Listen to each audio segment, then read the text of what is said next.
Oh, Roddy, you're in economics, right? Yeah, What's economic growth? I don't know. Well, how does it happen? Does it affect us? Will it ever end?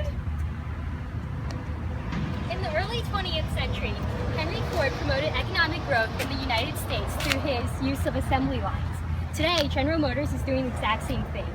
In this video, we will explore the topic of economic growth through the use of General Motors and technology. To better elaborate economic growth, we can look at the example of Ford's Motor Company. In order to stimulate economic growth in the 1900s, Henry Ford expanded the capital-to-labor ratio to increase the productivity of his Model T.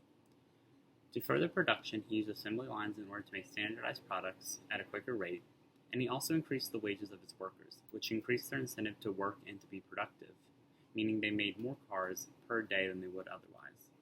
Today, General Motors has adapted some of Ford's early ideas to increase their productivity and thus increase economic growth. They introduced robotic assembly lines and other innovations to produce more efficiently. Through these steps, they are able to sell their cars at a more reasonable price range and increase the amount produced per capita, which is economic growth. To get a full understanding of the operations of this company, we have an interview with GM's manager today. Economic growth improves living standards and helps businesses prosper. Today, I am here with GM manager Alberta to talk about how GM has increased economic growth. Hello. Hi. Thanks for joining us today. Thanks for having me. So, how has GM increased its economic growth? Well, so you see, we followed the example of Henry Ford and sort of modernized it. Ford stimulated the economy by introducing the assembly lines and doubling wages, which increased the workers' drive to be productive. We here at GM made robotic production lines to increase productivity. And how has this affected economic growth? Well, so you see, by having robotic assembly lines, our products became more standardized, and there were fewer flaws in our products. It also reduced the time it took to build a car by over 80%. This increase in technology increased our potential for output, which we then increased our output. From this, our costs decreased and profits increased. Now, GM is a large corporation, so we have an impact on the economy, and when our potential increased, so did the overall economy's potential. Thank you for talking with us today. You're welcome. General Motors is a perfect depiction of how economic growth can be stimulated. Similarly, the internet has the ability to connect companies and consumers, which allows for improved communication. This facilitates advertising, ordering, and delivering, and increases the total potential of companies worldwide, making it hard for economic growth to ever end. Let's see a clip from my captivating daily life of the internet in action.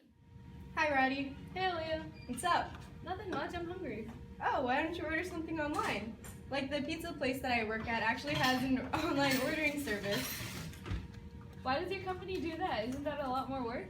Yes, but by allowing people to order online, we can deliver faster, and it actually increases our marketing as well. So our revenue actually increased by 10% with the internet. Whoa, do you know any other places that do this? Apparently Whole Foods and Wegmans. Oh look, Wegmans offers consistent low prices. As we just saw, Roddy utilized the internet to see what Wegmans was advertised to sell. Had the internet not been available to her, she would have not known which foods were available for delivery. Thus, the internet increased the total potential of companies such as Wegmans or Leah's Pizza Place to advertise, sell, and deliver their products, which increases their potential of production. Next, we have expert Matt Baker with us. Economic growth is defined as an increase in the production of goods and services in a set amount of time by a country. The best way to show this is through the long-run aggregate supply curve and the aggregate supply graph in general. Now, the total possibilities that a country can produce in a given amount of time is shown by the long-run aggregate supply curve. Economic growth is typically seen when the long-run aggregate supply curve shifts to the right, indicating that a country can now produce more goods than it could previously. See along here, and the quantity has increased. Now, aggregate demand would also shift over to meet that new amount of supply, increasing the amount of goods bought and sold in the country. To summarize, the long-run aggregate supply graph best demonstrates economic growth. The long-run aggregate supply curve, which is the vertical line, depicts maximum production within an economy. When it shifts right, the economy is able to produce more, which symbolizes economic growth.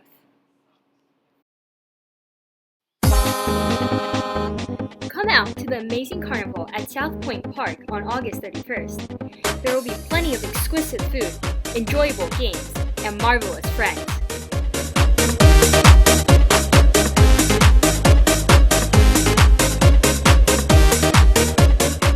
Buy your tickets now and be prepared for an unforgettable night at the Carnival of South Point Park.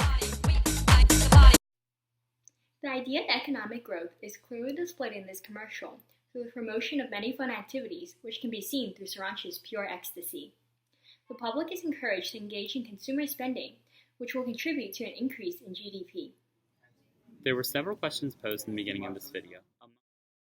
Economic growth is defined as an increase in the amount of production in a country over a given amount of time. The best indicator of this is not only the long-run aggregate supply graph, but also the GDP. Greater economic growth increases the amount of goods and services available to the general population, causing the price to fall and leading to a better standard of living for all people within that country. People can encourage economic growth or an increase in the GDP several ways, either by finding new resources or increasing the technology and workers available. Well, what keeps economic growth going? Why won't it end? A very good question. And these mechanisms include an increase in the price of that resource, conservation of that resource, and new technology that tries to make the same goods with different material. Now, the first mechanism, an increase in price, comes about because the scarcity of one resource generally makes the price rise. Thus, more people go out trying to find that resource because they can make more money off of it, and the quantity of the resource available typically goes back to previous levels, or it at least rises a little bit. The second mechanism is conservation. When a resource is scarce, people tend to use less of it because the price increases. This is best seen in the 1970s when people didn't drive as much because gas was very scarce in the US, versus in the 1980s when that was kind of over and a lot of people drove. And the last mechanism is technology, or new technology. When a resource is scarce, people tend to make new technology that uses other materials for the same output, or to make the same good. This is seen in solar energy, wind energy, hydro energy, and basically that new technology makes up for the lack of resources because it's producing the same thing. Because of those reasons, economic growth really won't end because there are systems in place that keep our country moving along.